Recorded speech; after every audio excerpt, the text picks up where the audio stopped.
It's 2025, and an exciting year lies ahead for the Catholic Church, filled with events and opportunities yet to unfold. In this video, we're highlighting 8 Catholics you'll want to watch in the year to come. From church leaders to political figures and media personalities, these individuals are poised to make a significant impact in the months ahead. Now, let's take a look. Number 8. Father Mark Mary Ames. Father Ames is a member of the community of Franciscan Friars of the Renewal and is perhaps best known as a content creator on Ascension Presents.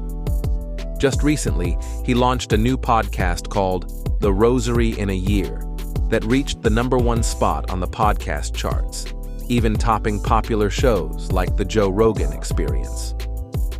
Ascension Presents has had 2 previous #1 podcasts in the same category, The Bible in a Year and The Catechism in a Year, both hosted by Father Mike Schmitz. With this level of immediate success, we're excited to see where Father Ames takes his podcast and other media ventures in the future. Number 7. Archbishop Richard Henning. Before looking at Archbishop Henning, let us first look at his predecessor. Cardinal Sean O'Malley recently retired as the Archbishop of Boston and is one of the few Americans that Pope Francis worked to elevate during his papacy. O'Malley was appointed as president of the Pontifical Commission for the Protection of Minors in 2014 and was also a founding member of the Council of Cardinals. In 2019, O'Malley submitted his resignation to the Pope, as is customary when a bishop turns 75. Francis asked O'Malley to stay in his position and continued to do so for 5 more years. The Pope went on to appoint Richard Henning as the new Archbishop. So the question now is, how will Archbishop Henning take on his new role in Boston, a historical and controversy-ridden diocese? Will we see him elevated to the College of Cardinals or receive international notoriety like his East Coast colleagues Archbishop Dolan and Archbishop McElroy? Time will tell. Number 6. Brian Burch. Burch is the father of 9 children and the president of Catholic Vote, a political advocacy group that endorsed Trump in January and ran advertisements in support of the president-elect during his campaign. Donald Trump congratulated Burch by saying, "He represented me well during the last election, having garnered more Catholic votes than any presidential candidate in history." Trump was so happy with Burch that he actually named him to serve as the ambassador to the Vatican in the upcoming administration.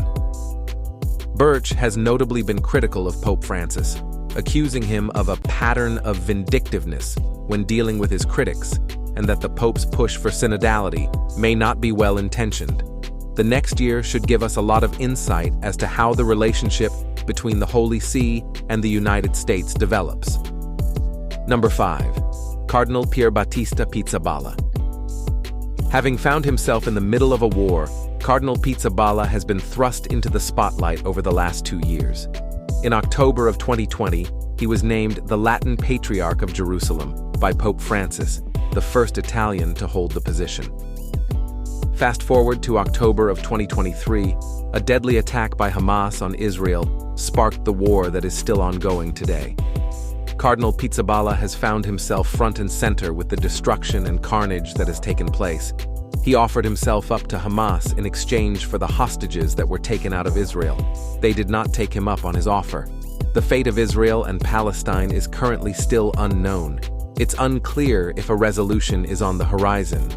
We know that Cardinal Pizzabala's role in the conflict is significant and that his voice will be one of comfort and inspiration in the coming year. Number 4. Cardinal Mykola Bchuk. There are a few things that make Cardinal Bchuk unique. He's the only cardinal from Australia, he's part of the Ukrainian Greek Catholic Church, he's the youngest cardinal at 44 years of age, and he was elevated over his own archbishop. This last part is key. The leader of the Ukrainian Catholic Church is His Beatitude Sviatoslav Shevchuk. He's well respected amongst his flock, and he would be the assumed pick for elevation into the College of Cardinals. For Pope Francis to have bypassed Shevchuk, he must really see something in Cardinal Bchuk. The coming year should give us more information on what the Pope sees and should help us to figure out where Bchuk stands on many of the issues within the Church. Number 3. Sister Simona Brambilla. This is a name that has made waves in the new year, as Sister Simona has just been appointed as prefect of the dicastery for Institutes of Consecrated Life and Societies of Apostolic Life by Pope Francis. What makes this selection unique is that she is the first woman to ever be named as a prefect. Sister Simona started her career out as a nurse before entering the Institute of the Missionary Sisters of Consolata in 1988. She went on to receive a licentiate in psychology from the Pontifical Gregorian University. She served as a missionary in Mozambique before taking a teaching position with Gregorian's Institute of Psychology. All eyes will be on Sister Simona as she begins service in her new position. Time will tell if this will be a one-off appointment by the Pope, or if we will see more women serve in leadership positions within the Vatican. Number 2. Archbishop Robert McElroy. The former Archbishop of Washington, D.C., Wilton Daniel Gregory, sent his resignation to Pope Francis once he turned 75 years old.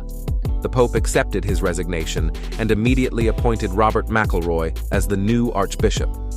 McElroy is a graduate of Stanford, Harvard, St. Patrick's Seminary, and the Pontifical Gregorian University.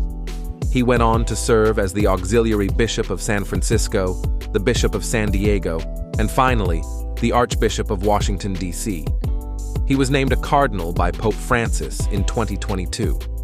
McElroy is considered to be a progressive and a strong ally of the Pope. Many believe that Francis named McElroy to the position as a counterbalance to Donald Trump in the country's capital. It's likely that the two will butt heads, primarily around the issue of immigration and deportations. Number 1. Pope Francis. The Pope is now 88 years old, but he's showing no signs of slowing down. 2025 is a Jubilee year, and Pope Francis will be overseeing increased pilgrimages to the Vatican and a number of special liturgical events. The Pope has also talked about taking a trip to China. It's possible that we could see that this year. It's also likely that the Pope's push for synodality will continue to ramp up. But the rest remains a mystery. Francis has already made news twice this year by appointing a woman to lead a dicastery and placing Cardinal McElroy as the Archbishop of Washington, D.C. It's safe to say that there could be more controversial appointments, consistories with unexpected cardinals, and confusing encyclicals.